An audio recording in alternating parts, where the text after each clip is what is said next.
ওকে, আমরা দেখি উদাহরণ 2 এবং এই অনুশীলনীর 4.1 এর একের এই তিনটা অঙ্ক একই রকম। আমরা এখানে ড্র যদি করি, দেখো ড্রতে কি বলা আছে, এত এর বর্গ, এটার বর্গ করো, যা আছে তাকে লিখবা, লিখে স্কয়ার দিবে, এটাই বর্গ।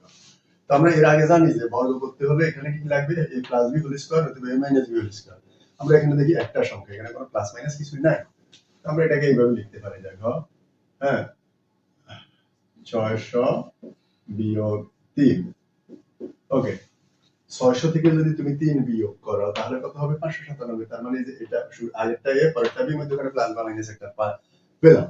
আবার এটাকে এইভাবে লেখা যায় 500 যোগ 97। 500 আর 97 যোগ করলে 597। তখন দেখো এটা এ এটা বি, এখন এটা এ এটা বি, এটাতে হলো প্লাসের সূত্র, এটাতে হলো মাইনাসের সূত্র। তুমি যেটা দিয়ে করো সেটা দিয়ে হবে।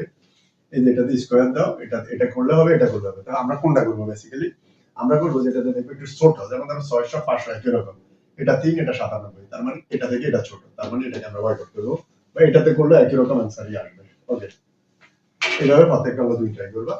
এবার আসো শুরুটাই এই যে আমার a স্কয়ার, এখানে মাইনাস মানে -2, 2 এর সাথে a b আসবে শুরুটা এবং শেষেরটা, প্লাস পরেরটা b, এই যে আমার b স্কয়ার। ওকে, এবারে এই পর্যায়ে কি করব? 600 স্কয়ার, 600 গুণ 600।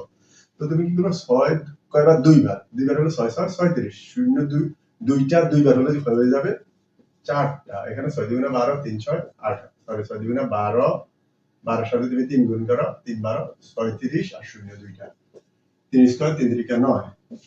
এখন এখানে তুমি এটা আর এটা যোগ করলে কত হবে? 36009 প্লাস 9 এটার সাথে আর মাইনাস 3600 এখানে আসবে, মাইনাস 3600।